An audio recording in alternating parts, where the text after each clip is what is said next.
Hello, wonderful people of the internet, interwebs, every single thing that is in an Internet Explorer, Mozilla Firefox, Google Chrome, whatever works, you somehow stumbled your way onto my channel.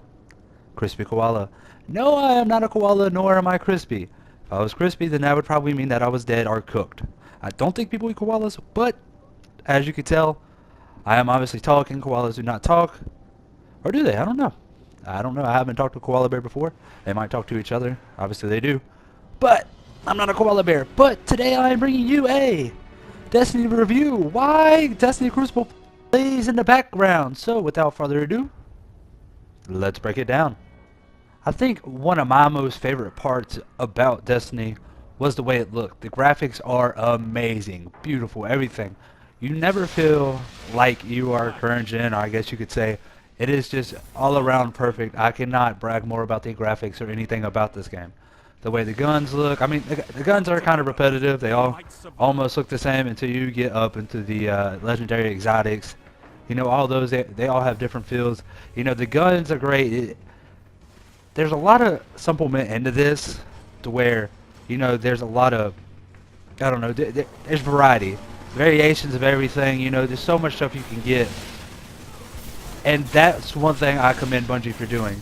There's nothing more that I can enjoy than knowing that I don't have to play with a set of, you know, 10 to 12 guns for a whole year, or how long this game is going to be out for. So, I commend Bungie for that because that was beautiful. I can't tell you that I've used so many more guns, whether it's been a fusion rifle, as you see, shotgun. There's so many different guns. Using a fusion rifle in the background, as you can tell, I was salty about it, like I said, but again, if you can't beat them, join them. So I did, and like I said, the fusion rifles are amazing in Crucible. Again, I can't brag more about what they've done to make the game refreshing and to make sure it doesn't get repetitive. They tried to put up the countermeasure for it, but like I said, when all you can do is either play Crucible or go do repetitive missions to try to get better stuff, I think they'd have done a whole lot better if you could have got more rewarding stuff in Crucible. Crucible would probably have been more of a hit. So I can't say that I hate that because I play a lot of Crucible, but because of me playing Crucible, I got hindered because I can't get a good enough gear as someone who is, I guess you would say, no-lifing the raid or the strike playlist. That's because they want to do that so they get better gear for the Crucible. I would rather just be able to be good at Crucible and get something good and rewarded for that.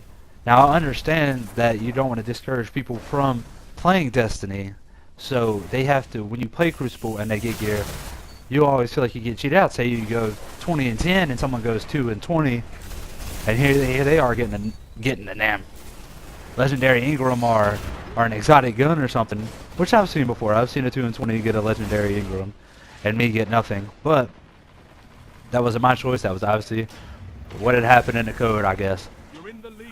So, my next thing I would have to say that they did a good job on was the gameplay itself, other than the fact that the sensitivity is really weird to where the hipfire sensitivity is slower than actually aiming down the sight sensitivity. I don't know if that's a space thing, I guess. I couldn't tell you. It's just really weird to mess around with. And I don't know if you ever went from playing like Destiny to another first-person shooter, but it really messes with you because you're so used to everything else slowing in.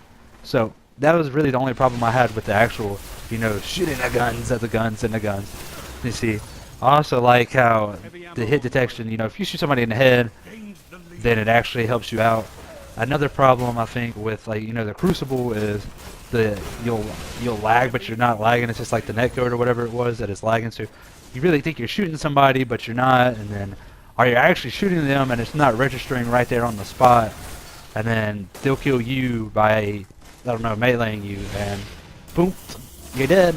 And literally, you'll spawn in, and then like 5 seconds later, it'll say, "Oh, headshot, death. You got a kill, plus 100 points, but you're already dead." So you know, it kind of hurts that it's just another death. Like I said, there's no kill streaks. I mean, really, there's only supercharged. To supercharged, I love the supercharged, except some were OP. As you see, I'm a warlock because I like to Kamehameha people with my Nova Bomb, so that's why I chose the warlock. I have 2 characters. I have the Hunter and the Warlock. I didn't really get into the Titan because I've never been a big fan of the Titan. But I could tell you that I really do think the Titan is probably the best class to play with in Crucible because of the bubble or the Fist of Havocs. It's just crazy. But like I said, I think they did a good job on the superchargers. Uh, I think this game really tried really hard to set itself away. I don't think it quite lived up to the hype that it was brung up to be. One, because it's Bungie is the creator of Halo. But said, when you have such a good game franchise as Halo, anytime you put out a game, it's immediately going to be hyped. It's kind of like Call of Duty. If you put out games like Call of Duty, people are going to think, oh, it's a great game, like Ghost. Like I said, I wasn't a big fan of Ghost. It didn't live up to the hype of the other Call of Duties before, but it was better than any average game that anyone else could put out. I don't think a lot of people see that. They're spoiled by success. So when you're spoiled by success, obviously something of this magnitude, you're going to think, I don't think it lived up 100% to its hype. And when something doesn't live up to its hype, it doesn't really leave a bitter taste in your mouth. You're just wondering, oh, well, maybe they'll do better on the next one. Like I said, I don't know if they're making another one. Someone else probably knows this, so if you do, you can leave a comment below and tell me. But we'll come into the big and best part about this game, and that is the raid. I've never seen, this is the most creative thing that I think I've ever seen in a video game. There is nothing more or better I could say about the raid than saying that additional thing is the best thing I've ever seen in a video game. I played Destiny non-stop for about 2 months after it came out, or right before Call of Duty came out, because I'm a sucker for Call of Duty. I'm a Call of Duty homer, I guess you could say. I don't play Battlefield, I don't play anything else. But I played Destiny non-stop for 2 months. Raid came out, I played the Raid. The Raid is freaking awesome. I can't brag more about the Raid. I used to have a guy that I played with who tell me, oh, you haven't played the Raid yet, you didn't play the Raid. Because I didn't play the Raid. I wasn't a high enough level, no one wanted to, carry me through it. But then I got to the high enough level and they carried me. They didn't carry me through it, I mean, I helped out. But said I've never had more strategy. Everything that you need to succeed in the Raid was right there for you. And like I said, I could sit here and do raids all day if I could, but it's almost useless once you do it once. So you do it for a week. I like the weekly heroic. I like the whole upgrading system thing. The raids and the upgrading systems of your gun is just, oh my god. If only everything was like that, where you could just, everything gets better. Like I mean, there's some things that have just made things OP. Like the Plan C, I know if I get it upgraded a little bit more, then it's going to charge faster. And if it charges faster, then I don't think I'll ever go below a 2KD in a Destiny Crucible match ever again. Unless I just rumble on somebody who's just level 32 and have no life it through the game. So I think the game's about to wrap up here soon. And bam! I thought I got that kill at the end of the game, but obviously I don't think it counted. I think we got like 3 kills at one time. I don't know how it happened, but it happened. So, like I said, my final grade of the game would probably be about a 8 to 8 and somewhere. So this is how to do it for today's video. So leave a like, comment, leave me some feedback, let me know what you thought of the game, and always make sure to subscribe, because you know why if you don't subscribe and you watch the video. So make sure you subscribe, people. This is it for my video. See y'all tomorrow. Please disregard the heavy breathing at the end of the video. I'm in love with Coco.